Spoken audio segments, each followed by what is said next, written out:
देखिए, पहली बात यहाँ पे सवाल पूछ रहा है ये कि क्यों करते ऑर्गेनिजम्स ब्रीथ, हम ब्रीथिंग करते ही क्यों हैं। ठीक है, हम जानते हैं ब्रीथिंग से क्या हो जाता है। ऑक्सीजन को इस्तेमाल कर दिया जाता है to break down food molecules, है ना। जो फूड मॉलिक्यूल्स होते हैं, चाहे हमारे पास ग्लूकोज है, अमीनो एसिड है या फैटी एसिड है, इनकी ब्रेक डाउन हो जाती है इन प्रेजेंस ऑफ ऑक्सीजन, ताकि हमें क्या मिल जाए, एनर्जी। उसको हम क्या बोलते हैं, रेस्पिरेशन। तो ब्रीदिंग अगर हम नहीं करेंगे, respiration is not possible. Breathing is a physical process while respiration is a biochemical process, but breathing is prerequisite, it's very important for respiration. If we will not breathe, we'll not be able to respire, है ना, वो पता ही है आपको। फिर निकलता है कि हम आप वेस्ट प्रोडक्ट, पता ही, कार्बन डाइऑक्साइड बाहर निकल जाता है, जो कि बड़ा हार्मफुल होता है अगर वो हमारे खून में जमा हो गया। तो दैट्स वाई हम कहते हैं एक्सेलेशन, हम बाहर निकालते हैं कार्बन डाइऑक्साइड को। उसके बाद इसलिए हम क्या बोलते हैं, कंटिन्यूअसली इंसान को ऑक्सीजन अंदर लेना है और कंटिन्यूअसली ये गंदा कार्बन डाइऑक्साइड बाहर निकाल देना है ना। तो इसको हम बोलते हैं ब्रीदिंग। तो एनसीईआरटी बोलती है ब्रीदिंग मतलब क्या, एक्सचेंज ऑफ गैसेस, है ना, बिटवीन एटमॉस्फेयर एंड बॉडी। आपकी बॉडी अंदर से, बाहर से क्या, एटमॉस्फेयर। आप ऑक्सीजन ले रहे हो कहाँ से, एटमॉस्फेयर से, फिर छोड़ के आ रहे हो एटमॉस्फेयर के अंदर वापस कार्बन डाइऑक्साइड, जो कि बॉडी से निकल जाता है। तो इसको हम बोलते हैं सिंपल प्रोसेस ऑफ ब्रीदिंग, जो कि एक फिजिकल प्रोसेस होता है। वालेकुम सलाम वरहमतुल्लाह। ठीक है, एनसीईआरटी बोलती है रेस्पिरेशन जो है, here in common language is equals to breathing, है ना। जिसको हम बोलते हैं ना रेस्पिरेशन साइंटिफिक लैंग्वेज में, वालेकुम सलाम, उसको बोलते हैं बाकी क्या, ब्रीदिंग। कौन बाकी, अल्हम्दुलिल्लाह मैं ठीक हूँ। जो बाकी इंसान होते हैं, आम इंसान होता है, बोलते हैं हम रेस्पिरेशन करें, बोलते हैं सारे शाह खाला अंदर थे, शाह नेवर कड़ान, वो बोलते हैं ब्रीदिंग। तो वही, breathing is a physical process while respiration is a biochemical process. आप लिख सकते हैं, इसे यहाँ पे लिखा नहीं है, बायोकेमिकल प्रोसेस, जहाँ पे रिएक्शंस हो जाती है। सेल्यूलर रेस्पिरेशन जो खास तौर पे होती है, कि केमिकल एनर्जी निकल जा रही है सेल से, तो हम सब जानते हैं, रेस्पिरेशन पढ़े 1000 बार। रेस्पिरेटरी ऑर्गन जो होता है एनिमल्स में, होता है ना डिफरेंट डिफरेंट, वो डिपेंड करता है उनका हैबिटेट कैसे है, जो जहाँ पे रहता है उसको उसी एतबार से अडेप्टेशन हो जाती है, उसी एतबार से उसका रेस्पिरेटरी ऑर्गन इवॉल्व हो जाता है ना। कोई लैंड पे है तो उसको क्या होगा, लंग्स होंगी। कोई वाटर में तो गिल्स होंगी उसको। ठीक है, तो उसी एतबार से चलता है ये। लेवल ऑफ बॉडी ऑर्गेनाइजेशन, उसकी लेवल ऑफ बॉडी ऑर्गेनाइजेशन क्या है, ठीक है, उस एतबार से डिपेंड करता है ये चीज़। जैसा कि आप जानते हैं ना, कि जैसे आपने पढ़ा था, वो स्पंजेस है जो पोरिफेरंस होते हैं, जो ना मतलब पोर बेरिंग ऑर्गेनिजम्स होते हैं समंदर के अंदर। स्पंजेस, सीलेंट्रेट्स जो होते हैं, या फ्लैट वर्म्स, हाइड्रा वगैरह जो होता है, फ्लैट वर्म मतलब जो प्लेटी हेलमिंथ थी, जो फ्लैट वर्म्स होते हैं। तो वो कैसे करते हैं रेस्पिरेशन, कभी सोचा आपने। उनके पास मतलब लंग्स वंग्स होती है नहीं, क्योंकि वो क्या होती है, वो होती है, ये होती है टिश्यू लेवल ऑफ ऑर्गेनाइजेशन। यहाँ पे क्या होती है, tissue level of organisation, cellular level of organisation. तो इस जगह पे, तो उस एतबार से यहाँ पे डिफ्यूजन हो जाता है, बस। ठीक है, तो अक्रॉस एंटायर बॉडी सरफेस यहाँ पे डिफ्यूजन का प्रोसेस हो जाता है। नो स्पेशल ऑर्गन नीड, यहाँ पे कोई स्पेशल ऑर्गन जो है वो जरूरत नहीं होता है ना। ये तो पता थी आपको। उसके बाद, अच्छा उसके बाद यहाँ पे हम जानते हैं कि अर्थवर्म क्या करता है, वो करता है अपने मॉइस्ट स्किन से, क्यूटिकल उसको हम बोलते हैं ना, क्यूटिकल जो मॉइस्ट स्किन होता है उससे वो करता है रेस्पिरेशन। हम आगे पढ़ेंगे, इसको बोलते हैं क्यूटेनियस रेस्पिरेशन, जो स्किन से की जाती है। देखिए यहाँ पे लिखा हुआ है, इसमें ये देखिए, है ना। जैसे एम्फिबियंस है ना, फ्रॉग के एग्जाम्पल लेंगे फॉर एग्जाम्पल, जो रहता है कहाँ पे, पानी में भी और जमीन पर भी। वो स्किन से भी करता है और लंग से भी करता है ना।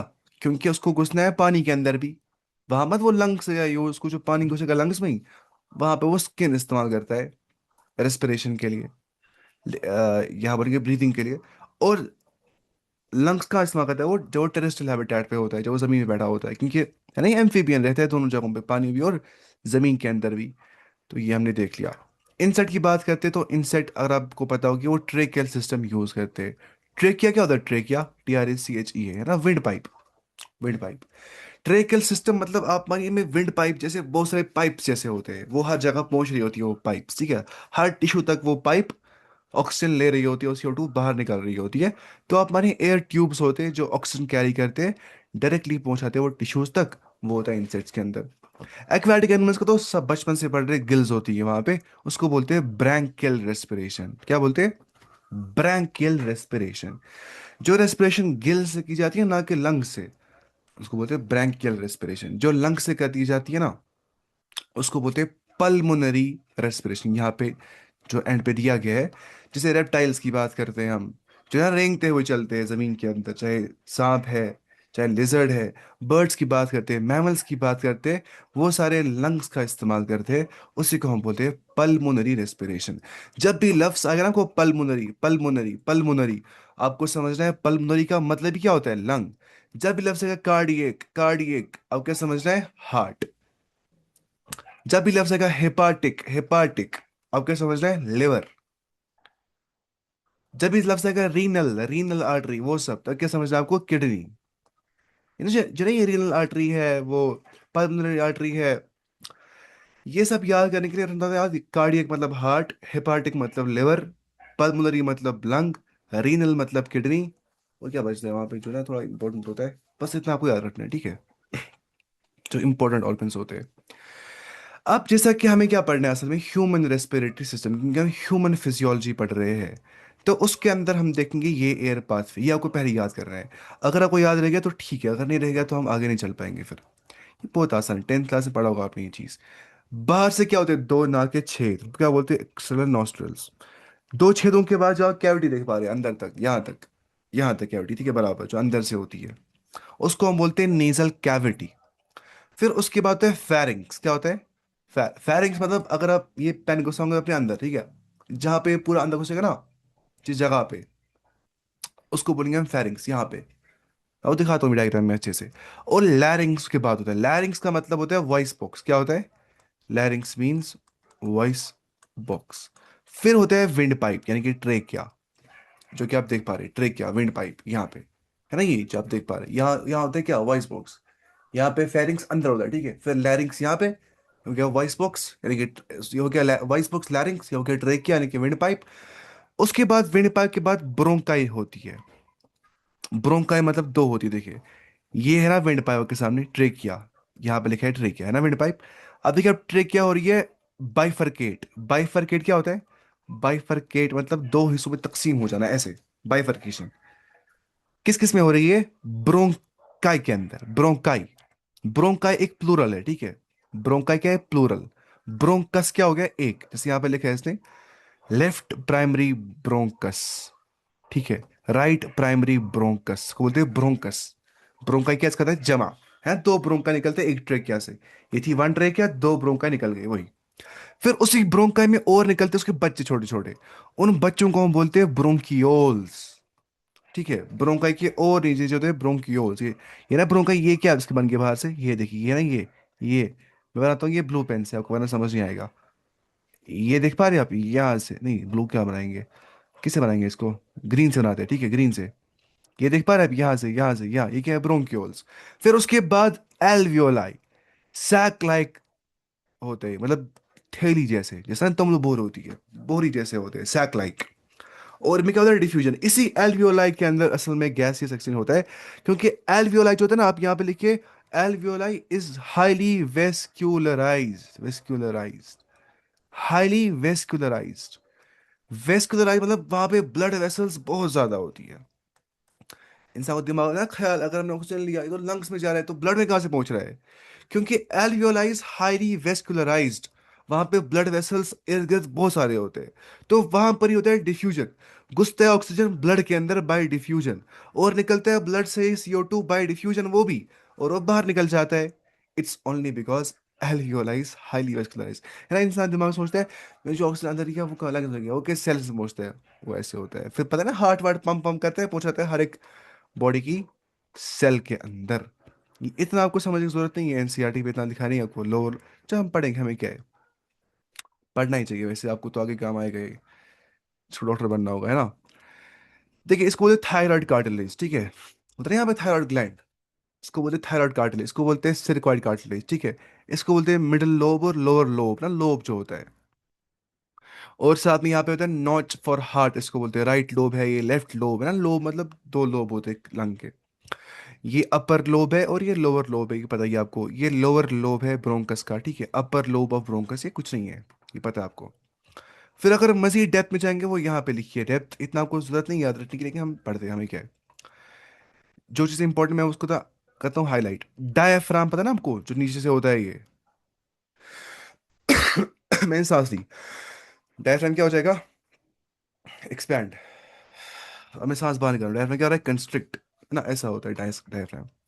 और यहाँ होती है इंटरकोस्टल मसल्स। तवक मांस देखा ना, तवक मांस कभी, भाई तवक मांस है, ठीक है, ये मांस तवक मांस होता है ना, तवक मांस की हड्डियां होती है ना, और हड्डियों के बीच में क्या होता है, मांस यहाँ पे, उस मांस को बोलते हैं इंटरकोस्टल मसल, जो तवक मांस के बीच में होता है।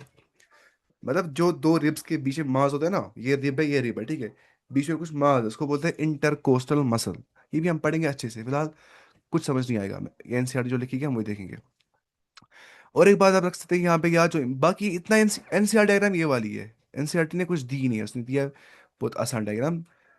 और आपको याद रखना है यहाँ पे, ये क्या रखेंगे आप याद, फिलहाल इतना काफी है, ब्रोंक्यूल्स पता है ना आपको, बस ये ज्यादा हो गया।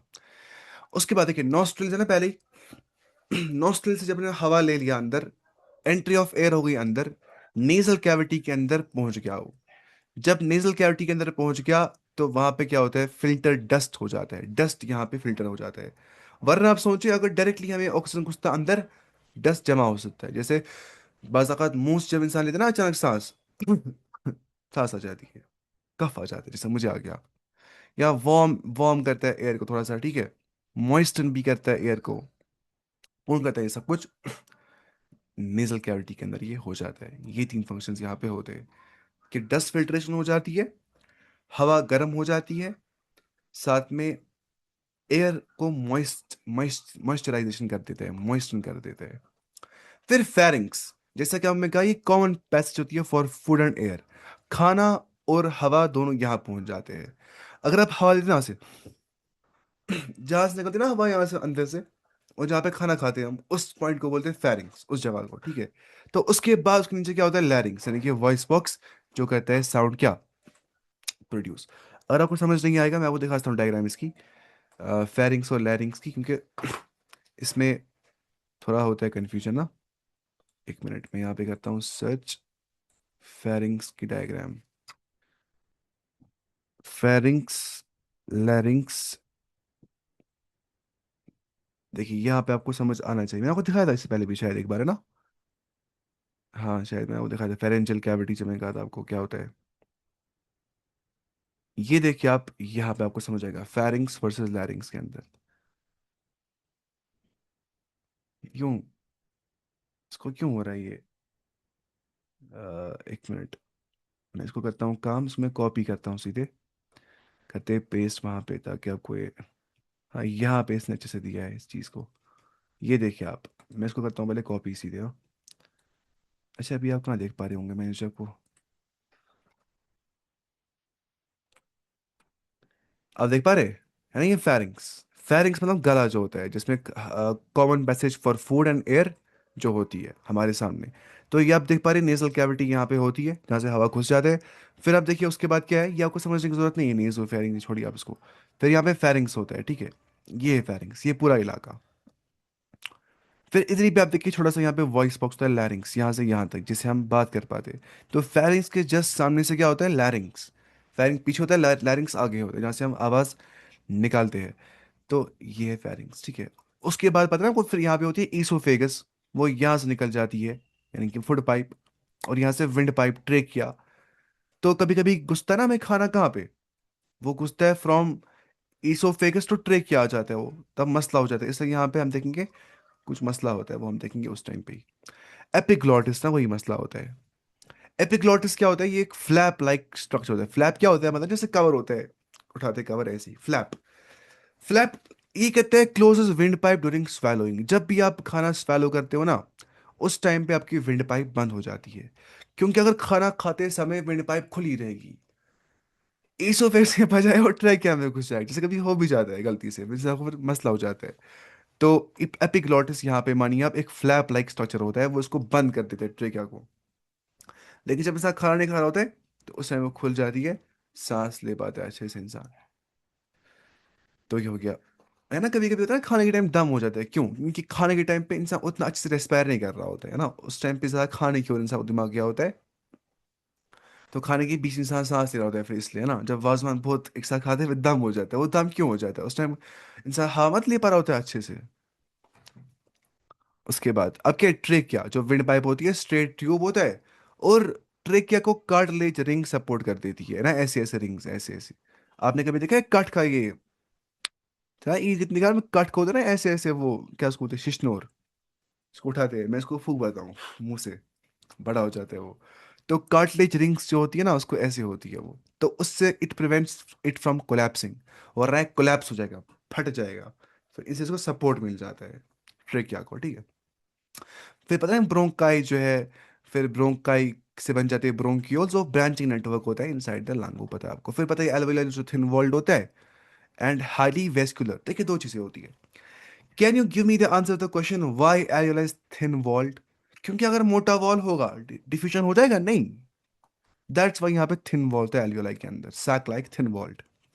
एक और बहुत एल्वेोलाई जो होता है वो होता है हाईली वेस्कुलराइज, उसको इर्द गिर्द क्या होते हैं, बहुत सारे ब्लड वेसल्स, ब्लड सप्लाई वहां पे खूब हो रही होती है। तो that's why gas exchange occurs here, यहाँ पे हो जाती है जहाँ पे ऑक्सीजन घुसता है ब्लड के अंदर और CO2 निकल जाता है ब्लड से, है ना। देखिए आ गया बाहर से ऑक्सीजन, घुसेगा वो कहाँ पे, थ्रू एल्वियोलाई घुसेगा, कहाँ पे फिर, ब्लड के अंदर, फिर ब्लड से निकलेगा CO2, घुसेगा वापस थ्रू एल्वियोलाई, घुसेगा वापस थ्रू ब्रोंक्यूल्स, फिर ब्रोंकाई, फिर ट्रेकिया, फिर फेरिंग्स और नेजल कैविटी, और बाहर, है ना, पता ही है आपको उसका रिवर्स प्रोसेस कैसे हो जाएगा फिर। तो यह पता ही है आपको, सिंपल है। फिर लंग, पता ही है लंग दो होती है ना, तो कवर्ड बाय प्लूरा, लंग को बाहर से मेम्ब्रेन होता है, ये बात बहुत इंपॉर्टेंट है, आपने शायद नहीं पढ़ी, उसको बोलते हैं प्लूरा, क्या बोलते हैं, प्लूरा। अब रखिए याद, पल्मोनरी से प्लूरा, PP, ऐसे याद रहेगा। जो डबल मेम्ब्रेन होता है, दो मेम्ब्रेन होते हैं, प्लूरा। आप मानिए ये लंग है, ठीक है, और ये एक और लंग है, ठीक है, इसको बाहर से ना मेम्ब्रेन, उसको हम क्या बोलते हैं, प्लूरा। लेकिन उन दो मेम्ब्रेन के दरमियान में जगह जो होती है ना, उसको पता क्या बोलते हैं, यहाँ पे मैंने वो लिखा है, ये देखिए आप, इसको बोलते हैं प्लूरल कैविटी। क्या बोलते हैं? Pleural cavity. आप मानिए यहाँ से, ये है ना, ये इसकी एक लेयर है, और ये इसकी दूसरी लेयर है, ये कुछ नहीं पता ये क्या, ये यहाँ पे रिब केज है, ये रिब केज है, ठीक है, दिस इज रिब केज। और रिब केज में तो ना इंटरकोस्टल मसल वहां पे होती है, लेकिन यहाँ पे आप देखिए दो दिख रहे हैं आपको लेयर्स, प्लूरा के दो लेयर्स, बीच में जगह जो बचती है ना, इसको हम क्या बोलते हैं, प्लूरल कैविटी। असल में बाहर वाली लेयर को बोलते हैं पेराइटल प्लूरा, इतना आपको याद रखने की जरूरत नहीं है, अगर रखेंगे तो अच्छी बात है। और अंदर वाली लेयर को बोलते हैं विसरल प्लूरा। ध्यान से बात सुनिए, मैंने कहा अगर हमारी लंग है, इसको बाहर से डबल मेम्ब्रेनस स्ट्रक्चर होता है, उस मेम्ब्रेनस स्ट्रक्चर, उस मेम्ब्रेन को बोलते हैं प्लूरा। अगर जो अंदर वाला होता है उसको बोलते हैं क्या, पेराइटल प्लूरा, जो कि आप देख पा रहे हैं, जो बाहर वाला उसको बोलते हैं पेराइटल प्लूरा, जो अंदर वाला होता है उसको बोलते हैं विसरल प्लूरा। असल में बताए, विसरल मतलब हो गया जो ऑर्गन से रिलेटेड होगा, किससे, ऑर्गन से रिलेटेड, जो अंदर से होता है, जो ऑर्गन को बाहर से कवर करता है। फिर बाहर की ओर जो होता है उसको बोलते हैं पेराइटल। अगर आपको याद होगा, आपको याद हो पेराइटल प्लेसेंटेशन, जो ऊपर से होती है प्लेसेंटेशन, तो पैराइटल मतलब जो सरफेस की हो, जो सुपरफिशियल होगी, मतलब ऊपर से। विसरल मतलब जो ऑर्गन को कवर करता होगा। तो बिटवीन विसरल प्लूरा जो अंदर से होती है एंड पैराइटल प्लूरा जो बाहर से होती है, बीच में होती है प्लूरल कैविटी। ये ठीक है ऐसे। सर स्क्रीन पे अब डायग्राम ही नहीं है। अच्छा ये मैं क्या कर रहा हूँ यार, तब से यार मुझे बोला ही नहीं यार। मैं जब पढ़ा रहा हूँ तब से मैं कितना बड़ा है उसके बाद, अच्छा ठीक ठीक है, आया नहीं। देखिए मैं आपको दिखा था यहाँ पे डायग्राम, देखिए मैंने आपसे कहा अगर ये हमारी लंग है, ठीक है, लंग का जो होता है ना बाहर वाला कवरिंग, उसको बोलते हैं प्लूरा। अगर वो पूरी बाहर वाली है उसको बोलते हैं पेराइटल प्लूरा, उसके अंदर वाली जो उसको बोलते हैं विसरल प्लूरा। इन दो के दरमियान में क्या होता है, प्लूरल कैविटी, है ना, इसको बोलते हैं प्लूरा, वो हमने कहा आपको। तो ये यहाँ पे लिखा है कि जो लंग होती है, उसको मसला ये होता है कि वो कवर्ड होती है बाय प्लूरा, जो कि डबल मेम्ब्रेन होता है। बाहर वाला जो मेम्ब्रेन होता है उसको बोलते हैं क्या, पेराइटल प्लूरा, पेराइटल, PLEURA। जो अंदर वाली होती है उसे हम क्या बोलते हैं, विसरल प्लूरा। अब जो विसरल प्लूरा अंदर वाली लेयर और पेराइटल प्लूरा बाहर वाली लेयर के दरमियान जगह होती है, इसको हम क्या बोलते हैं, प्लूरल कैविटी, है ना, कैविटी खाली जगह, प्लूरल कैविटी। अगर समझ आपको। उसके बाद, और इसी प्लूरल कैविटी में क्या होता है, प्लूरल फ्लूइड बिटवीन मेम्ब्रेन, जो मतलब ये पैराइटल मेम्ब्रेन या parietal pleura and whistle membrane और विसल प्लूरा, कुछ ही बोल सकते हैं, मेम्ब्रेन या प्लूरा एक ही बात है। तो इससे क्या होता है, इट रिड्यूसेस फ्रिक्शन, वरना आएगा ना फ्रिक्शन तो मेम्ब्रेन के दरमियान में फ्रिक्शन हो जाएगा ऐसे से, और उससे फ्रिक्शन कॉजेस हीटिंग, और उस हीटिंग से खराब हो सकती है चीजें, है ना। तो स्मूथ मूवमेंट ऑफ लंग्स यहाँ पे होता है, ठीक है, smooth movement of lungs because of what, pleural fluid in between two membranes of lung known as parietal pleura and visceral pleura respectively, ठीक है। आगे हम लंग्स था, ठीक है। अब है थोरैसिक कैविटी, जो ये सारी कैविटी है, ठीक है, थोरैसिक कैविटी जैसा कि आप जानते हैं, इसको बोलते हैं थोरैक्स, इनसाइड में होता है ना हेड, थोरैक्स और एब्डोमेन, ये है थोरैक्स, ठीक है, इसको बोलते हैं थोरैसिक रीजन, क्या बोलते हैं, और जो अंदर से जगह होती है खास, इसको थोरैसिक कैविटी, इसको बोलते हैं साहब क्या, थोरैसिक कैविटी। तो बैक में क्या होता है, वर्टिबल कॉलम, थोरैसिक कैविटी है ना, ये यहां से लेकर यहां तक, बैक पे क्या होता है हमें, वर्टिबल कॉलम, वो क्या आप जानते हैं। फ्रंट पे क्या होती है, स्टिरनम है ना, ये ब्रेस्ट बोन उसको बोलते हैं, स्टिरनम क्या बोलते हैं, ब्रेस्ट बोन, जो है सामने होती है ये वाली बोन, हड्डी। और साइड पे क्या होती है, रिब्स, है ना। और बॉटम पे क्या होता है, डायफ्राम। तो this is called as thoracic cavity, यहां पे आपको समझ में आ गया होगा, ये हमारी थोरैसिक कैविटी होती है, ठीक है, दिस आवर थोरैसिक कैविटी। उसके बाद हम चलते हैं नीचे। अब मसला क्या है, lungs cannot move on their own, they expand due to thoracic volume changes. इसी थोरैसिक कैविटी में जो वॉल्यूम चेंज हो जाता है, बाज़ औक़ात इतनी बड़ी लंग हो जाती है, इतनी कम लंग हो जाती है आफ्टर नॉन इन्फ्लेट, एक तो क्या इन्फ्लेटेड लंग्स, क्या होता है, इन्फ्लेटेड लंग्स, इन्फ्लेटेड लंग्स, जब हम लंग्स के अंदर ऑक्सीजन भर देते हैं, इन्फ्लेटेड लंग्स की थोरैसिक वॉल्यूम होती है, वो क्या होती है, बड़ी हो जाती है। लेकिन जब होती है डीफ्लेटेड लंग्स, उनमें क्या होता है, थोरैसिक वॉल्यूम कम हो जाता है, तो पता ही है ये चीज। अब स्टेप्स ऑफ ब्रीदिंग बहुत इंपॉर्टेंट है नीड के लिए। पहली बात है ब्रीथिंग, इसको हम बोलते हैं वेंटिलेशन, है ना, एयर अंदर आना, है ना, ये होता है, ये क्या होता है, ventilation, air in and out of lungs. फिर होता है गैस डिफ्यूजन एल्वियोलाई के पास, ऑक्सीजन घुसता है ब्लड में, CO2 निकलता है ब्लड से, होती है फिर ट्रांसपोर्ट ऑफ गैसेस, ब्लड बोलता है आ जाओ ऑक्सीजन मेरे पास, बोलते हैं CO2 ज्यादा दफा यहाँ से। वो CO2 आता कहाँ से, वो हर टिश्यू करता है प्रोड्यूस, है ना, देता है खून, खून खून निकालता है बाहर, फिर बाहर से खून निकालता है बाहर कैसे, थ्रू एल्वियोलाई, फिर पता है आपको वो सारा कुछ। दूसरी होती क्या, सेल एक्सचेंज या टिश्यू सेलुलर रेस्पिरेशन, क्या होता है, जहां पे सेल्स करती यूज CO2 को, और सेल्स ही बनाती है असली CO2, सेल करती यूज O2 को, बनाती है CO2 को और एनर्जी को, CO2 को बाहर निकाल देती है, because it's a waste product, बहुत टॉक्सिक बनता है बॉडी के अंदर, जमा हो जाएगा, इसको बाहर निकालना जरूरी होता है, इसकी एलिमिनेशन बहुत ज्यादा जरूरी होती है। एक मिनट, इसको मैं ठीक करता हूँ पहले, इसको होता है ना, इसको होता है ये,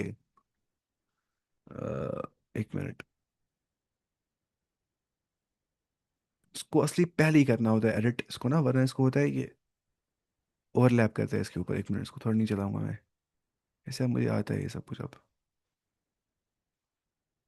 मैकेनिज्म ऑफ, इसको रखेंगे हम साइड में, तब जाके ठीक हो जाएगा ये। हाँ, यहाँ पे। अब देखिए उसके बाद आप, अब कुछ सवाल हम पूछेंगे, ठीक है, अपने आप से। देखिए, दो चीज़ें होती है ना, पहले आप समझिए कैसे पढ़ना होता है, दो चीज़ें जरूरी हैं पढ़ने के टाइम पे, एक्टिव रिकॉल करना चाहिए, एक्टिव रिकॉल मतलब पढ़ने के टाइम पे सवाल करना अपने आप से, अच्छा मैंने क्या पढ़ा, ठीक मुझे याद रहा कि नहीं, कि मैं ऐसे ही बल बैठा हूँ किताब पे, ये बोलना चाहिए, ठीक है। दूसरा होता है स्पेस रिपीटिशन।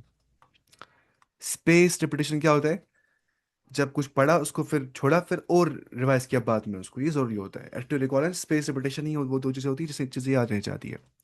अब सवाल नंबर एक है, what is the function of alveoli, आप क्या बोलेंगे, साइट ऑफ गैस एक्सचेंज, जहां पे एयर और ब्लड के दरमियान में होती है क्या, exchange of gases between air and blood.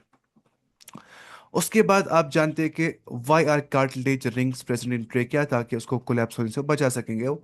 Epiglottis क्या होता है, वो फ्लैट फ्लैप लाइक स्ट्रक्चर होता है, जो प्रिवेंट करता है फूड को, ताकि वो विंड पाइप में ना आ सके। हमारा खाना खाते टाइम हमारे जो विंड पाइप ट्रेकिया होती है, उसके ऊपर एक कवर जैसा लग जाता है, उसको बोलते हैं क्या, एपिग्लॉटिस, बहुत इंपॉर्टेंट है। और प्लूरल फ्लूइड क्या होता है, उसका फंक्शन क्या होता है, वो कहता है reduce function between lungs and chest wall. जो लंग होती है ना, और जो चेस्ट वॉल होता है ना, उसके दरमियान में फ्रिक्शन पैदा हो सकता है।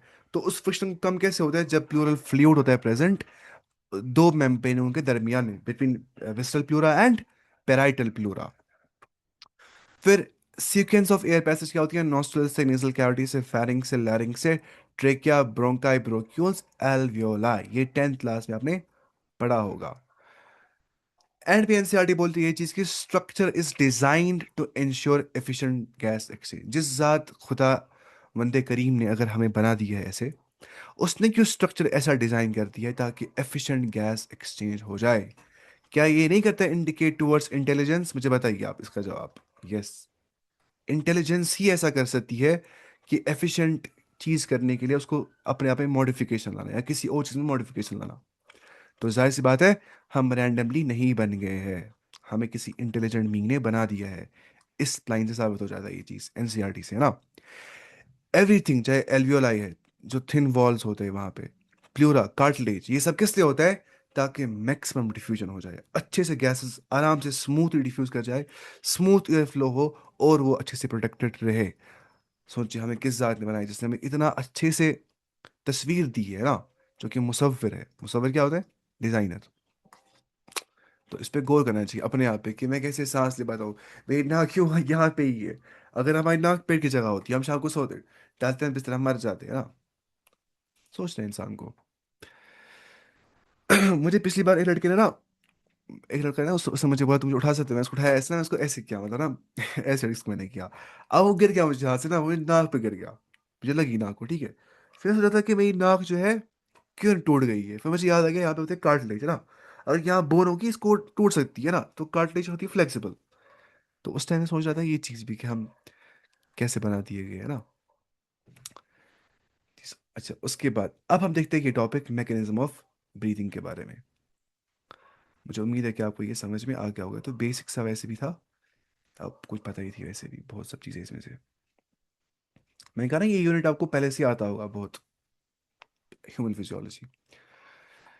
देखिए, जैसा कि आप जानते हैं ब्रीदिंग इंसान कैसे करता है। हम सांस लेते हैं और छोड़ते हैं। सांस लेने को हम बोलते हैं इंस्पिरेशन, या बोलते हैं इनहेलेशन। क्या बोलते हैं? इंस्पिरेशन। ये मेरी इंस्पिरेशन बन गया है, मैं इससे इंस्पायर हो गया हूँ, मतलब क्या हो गया? अगर ये नहीं होगा मैं जिंदा नहीं बच सकता हूँ। मुझे सांस नहीं, ऐसा मतलब नहीं होता, मैं समझा रहा हूँ ऐसे ही मजाक में। तो इंस्पिरेशन का मतलब होता है इनहेलेशन। दूसरा होता है एक्सपिरेशन, यानी कि एक्सेलेशन, इंसान बाहर निकालता है हवा, ठीक है। Air goes into the lungs, that's called as inhalation.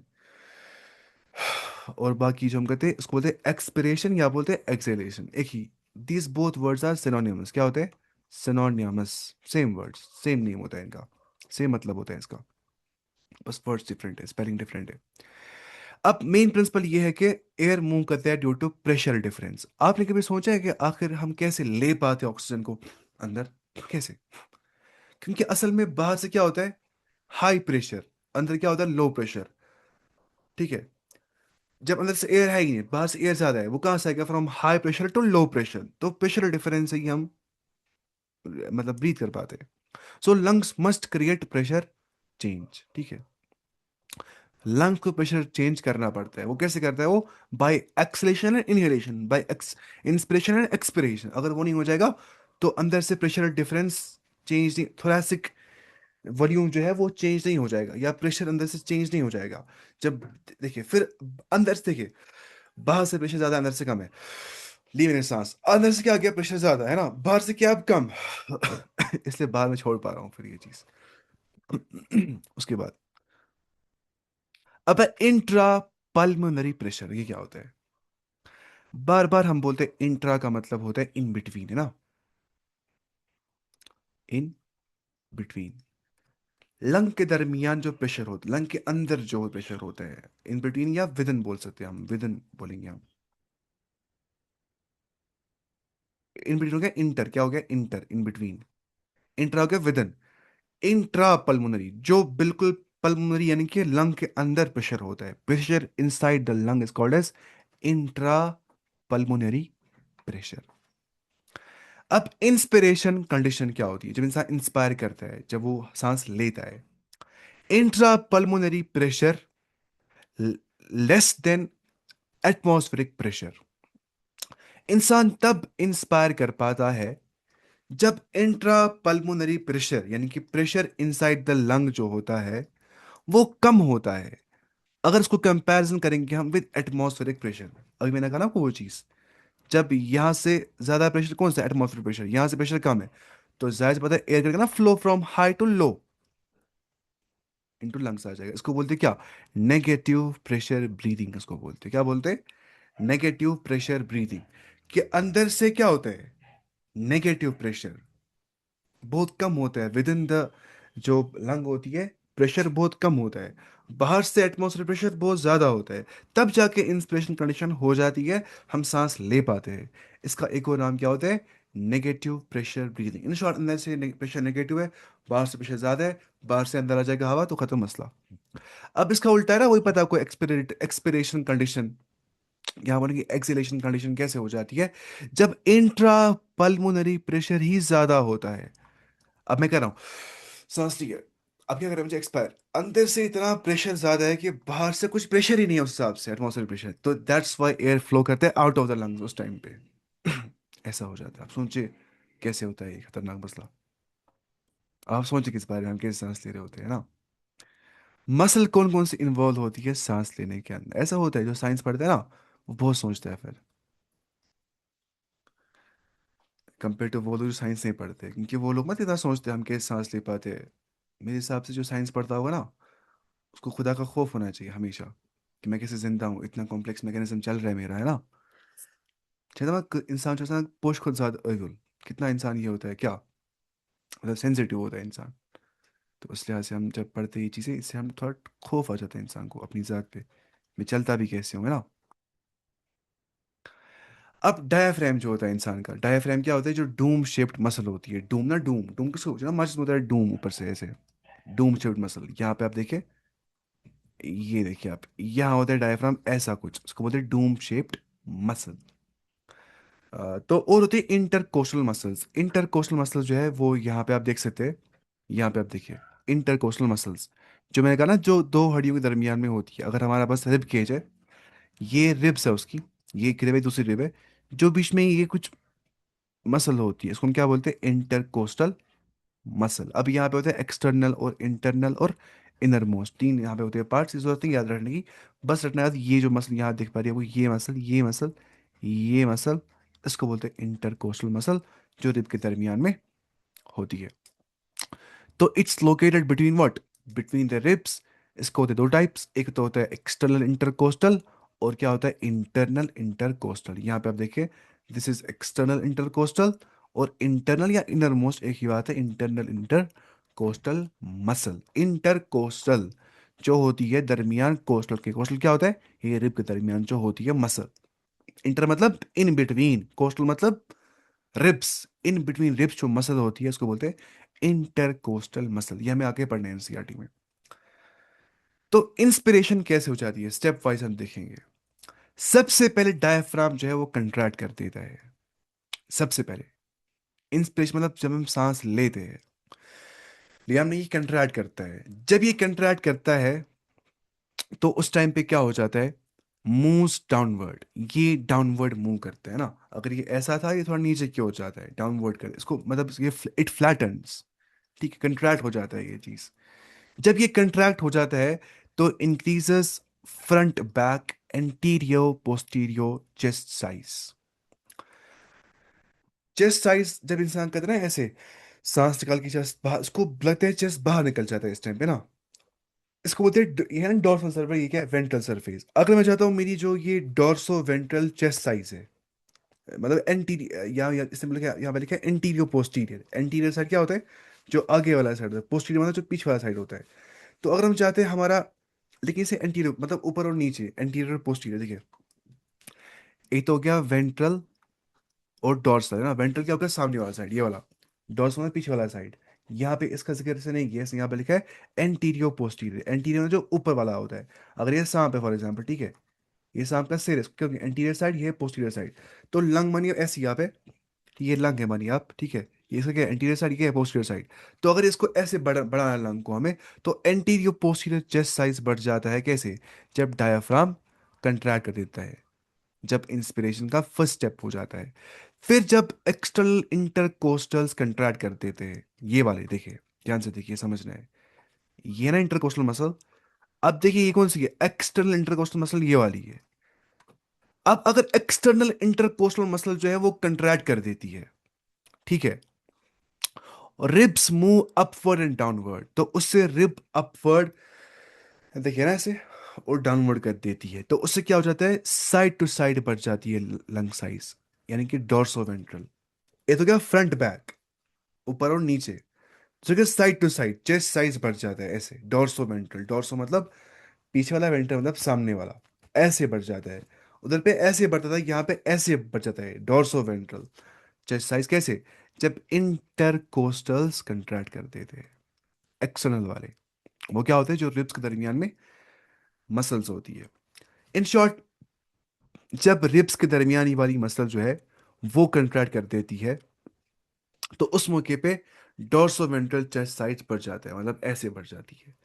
अगर हम चाहते हैं कि एंटीरियर पोस्टीरियर चेस्ट साइड बढ़े, फ्रंट बैक, फ्रंट साइड ना ये वाला, बैक साइड ये वाला, ऐसे बढ़ जाए, मतलब क्या, लंग का साइज, तो उस टाइम डायफ्राम कंट्रैक्शन से वो हो जाता है, ड्यूरिंग इंस्पिरेशन ऐसा हो जाता है। स्टेप 3 में क्या होता है? थोरैसिक वॉल्यूम इंक्रीज कर देता है। जो हमारी थोरैसिक कैविटी का वॉल्यूम होता है वो होता है इंक्रीज, क्योंकि हम इंस्पिरेशन कर रहे होते हैं, हम सांस अंदर ले रहे होते हैं, चेस्ट कैविटी बड़ी हो जाती है। उसके बाद लंग वॉल्यूम होता है इंक्रीज। लंग्स एक्सपैंड करती है along with the chest. Chest तो बढ़ता है साथ साथ में, क्योंकि इंटरकोस्टल जो होती है वो भी एक्सपैंड कर देती है ना। इंसान कभी सोचता है ना, फॉर एग्जांपल, अगर हम लंग्स बड़ी कहते हैं तो कैसे ये चेस्ट बड़ा हो जाता है? ये चेस्ट बड़ा नहीं हो जाता लंग की वजह से, ये होता है बड़ा कैसे? बिकॉज यहाँ पे इंटरकोस्टल्स होते हैं बिटवीन व्हाट, रिब्स के दरमियान में इंटरकोस्टल्स होते हैं, वही इंटरकोस्टल्स करते हैं मतलब क्या, कंट्रैक्ट। उससे हमारा डोर्सोवेंट्रल चेस्ट साइड बड़ा हो जाता है ऐसे, जो जिम वाले कर रहे होते हैं ऐसे ऐसे ना। उसके बाद क्या होता है? Pressure drops inside the lungs, अंदर से प्रेशर क्या होता है? ड्रॉप हो जाता है। तो इंट्रा पल्मोनरी प्रेशर जो है बिकम्स लो, जो अंदर से प्रेशर होता है वो कम हो जाता है। उसके बाद तो एयर करता है एंट्रल एंटर लंग्स के अंदर। ये हम सांस कैसे लेते हैं, ये वो कहा जा रहा है। जब हम सांस लेते हैं, डायफ्राम कंट्रैक्ट करता है। कंट्रैक्शनल डायफ्राम से क्या होता है? हमारा जो एंटीरियर पोस्टीरियर चेस्ट साइज है वो बड़ा हो जाता है, ऐसे बड़ा हो जाता है चेस्ट साइज, ठीक है। उसके बाद जो हमारा चेस्ट साइज होता है डोर्सोवेंट्रल, ऐसे मतलब ऐसे बढ़ जाता है फिर हमारा, यानी कि साइड टू साइड। उसके बाद हमारी चेस्ट कैविटी बड़ी हो जाती है, लंग्स भी एक्सपैंड करते हैं चेस्ट के साथ साथ। जो अंदर से इंटर पल्मोनरी प्रेशर होता है वो तो कम होता ही है पहले, तो दैट्स वाई बाहर से एयर अंदर घुस जाता है, इंस्पिरेशन हो जाती है। अब ऐसी एक्सपिरेशन कि जब हम सांस बाहर निकाल देते हैं, उस टाइम डायफ्राम कंट्रैक्ट नहीं करता है, बल्कि उस टाइम डायफ्राम रिलैक्स करता है। अब देखिए, डायफ्राम क्या हो गया? रिलैक्स। तो ये वापस ऊपर आ जाता है, इसकी रिलैक्सेशन होती है ऊपर आना। कंट्रैक्शन मतलब ये ऐसे हो जाता है, मानिए, मानिए ये ना मेरा बैग फॉर एग्जांपल, मानिए आप, ये ऐसे, ठीक है, डायफ्राम है। जब सांस सांस नहीं लेता, ये ऐसे रहता है, ठीक है, ऐसे रहता है ये, ऐसा है, सॉरी, ऐसे ऐसे ऐसे रहता है, डूम है, डूम शिफ्ट ऐसे। जब इंसान सांस नहीं ले रहा होता है, जब इंसान सांस लेता है ये होता है नीचे की ओर, फिर जब इंसान सांस वापस छोड़ता है, ये वापस आता है अपनी जगह पे ऐसे। तो वापस रिलैक्सिंग। तो कंट्रैक्शन मतलब जब ये ऐसा बन जाता है, ये ऐसे तो नहीं है ऐसा, फिर ये ऐसा बन जाता है, उल्टा यू बन जाता है इसको। लेकिन फिर इसको वापस बन जाता है अपना, रिलैक्सेशन फेज आता है जब हम क्या करते हैं? एक्सपिरेशन। तो इट मूव्स अपवर्ड, वापस ऊपर आता है, डूम अगेन बन जाता है। डूम तब बनता है जब सांस हम छोड़ रहे होते हैं। सांस ली तो ये ऐसा बन जाएगा, अगर सांस ली ना, सांस ऐसा बन जाएगा ये, समझ रहे आप? सांस नहीं ली तो ऐसा बन जाएगा, ये होता है। फिर जो इंटरकोस्टल मसल्स होती है वो भी रिलैक्स कर देती है जब हम सांस छोड़ते हैं, ड्यूरिंग एक्सपिरेशन, ड्यूरिंग एक्सेलेशन।